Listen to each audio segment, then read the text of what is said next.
अंकित ग्राम सेवाधाम आश्रम के इस कार्यक्रम में मुझे शरीक होने का मौका मिला, ये मेरा परम भाग्य है।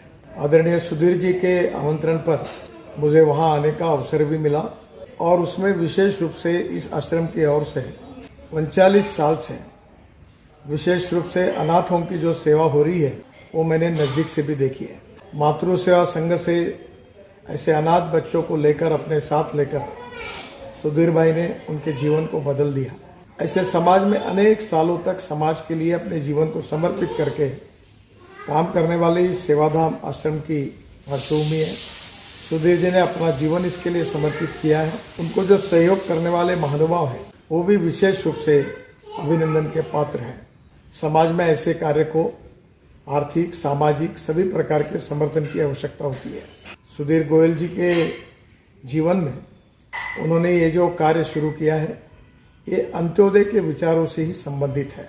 समाज के जो शोषित है, पीड़ित है, दलित हैं, सामाजिक, आर्थिक, शैक्षणिक दृष्टि से पिछड़े हुए अनाथ हैं, जिनके पालन करने के लिए कोई नहीं है, जिनके पास खाने के लिए रोटी नहीं है, शरीर पर कपड़ा नहीं है और रहने के लिए घर नहीं है, ऐसे दरिद्र नारायण को हम भगवान माने, उसको आधार दें और उनकी सेवा करें, यही सही धर्म है। हमारे महाराष्ट्र में तुकाराम महाराज जो थे उन्होंने बहुत अच्छी बात कही है कि जे का रंजले गांजले त्यासी मने जो आपुले तोची साधू ओळखावा देव तेथीची जाणावा। तुकाराम महाराज जी ने बताया हुआ यही भाव मुझे लगता है कि सुधीर भाई अपने जीवन में एक प्रकार से भगवान की सेवा, इन लोगों की सेवा करते हुए कर रहे हैं। मुझे आमंत्रित किया था, मेरे आने की बहुत इच्छा भी थी और मैं पार्लियामेंट सेशन शुरू है, कल तक पार्लियामेंट दिल्ली में था, आज ही मैं नागपुर में आया हूँ और इसलिए स्वाभाविक रूप से नागपुर में भी जनता से संपर्क करने का मेरा दिन है, इसलिए मैं आ नहीं पाया, इसलिए क्षमा प्रार्थी हूँ। भगवान से मैं हाथ जोड़कर अभिवादन करते हुए ये प्रार्थना करता हूँ कि सुधीर जी के सेवाधाम आश्रम को भगवान की तरफ से अच्छा आशीर्वाद मिले।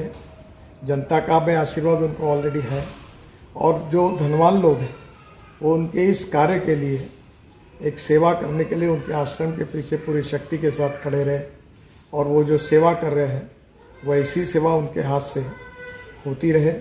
उनको भगवान में अच्छा दीर्घायुष्य, निरोगी जीवन देना चाहिए और उनके इस कार्य में, मिशन में काम करने वाले उनके जैसे हजारों कार्यकर्ता उनको मिलने चाहिए।